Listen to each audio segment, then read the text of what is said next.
শেষ হয়েছে অপেক্ষা। প্রেক্ষাগৃহে প্রদর্শিত হচ্ছে ছোট পর্দার জনপ্রিয় নির্মাতা অমিতাভ রেজা পরিচালিত প্রথম চলচ্চিত্র আয়নাবাজি। ছবি দেখে দর্শকরা যেমন বিস্মিত, ভালো ব্যবসা হয় হাসি ফুটেছে হল মালিকদেরও।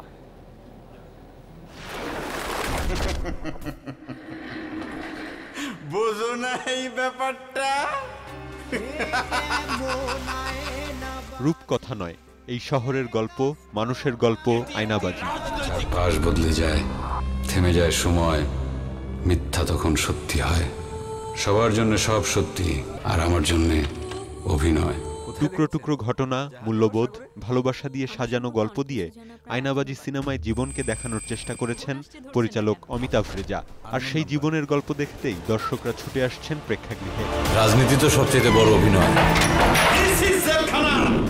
টিকিট না পেয়ে ফিরে যাচ্ছেন অনেকেই, বিক্রি করা হচ্ছে অগ্রিম টিকিট। সিচুয়েশন এখন মোটামুটি আসলে একটু ব্যস্ততার ভিতরে মোটামুটি ভালোই কাটছে, আর আমাদের এখন সব শোগুলোই হাউসফুল যাচ্ছে, আর বেসিক্যালি অগ্রিম টিকিটটা যাচ্ছে খুব ভালোই। তো আয়নাবাজি ট্রেলার দেখলাম, দেখার পর মনে হলো যে ছবিটা অবশ্যই হলে এসে দেখা উচিত, তো আসলাম, কিন্তু টিকিট পেলাম না আনফরচুনেটলি। মুভির ট্রেলার দেখা হয়েছে, তারপর পেপারে অনেক লেখালেখি, এটা দেখে আর কি অনেক ইন্টারেস্টেড, দেখার উদ্দেশ্যে আসছিলাম আর কি, কিন্তু আজকে দেখা হয়নি, হাউসফুল হয়ে গেছে, সেই জন্য কালকে টিকিট কাটলাম।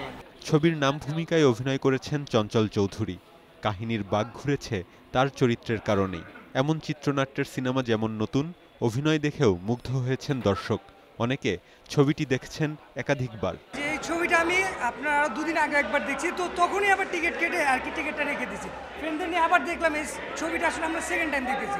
বলবো যে আসলে অসাধারণ একটা মুভি, যেটা হচ্ছে মনে করেন আমাদের আর কি ইয়াং জেনারেশন যারা, তাদেরকে যদি হলমুখী করতে চায় অবশ্যই এই ধরনের সিনেমা আসলে দরকার। বাইরের যে আর্ট ফিল্ম না, আবার সেরকম বাণিজ্যিক ফিল্মের মতো।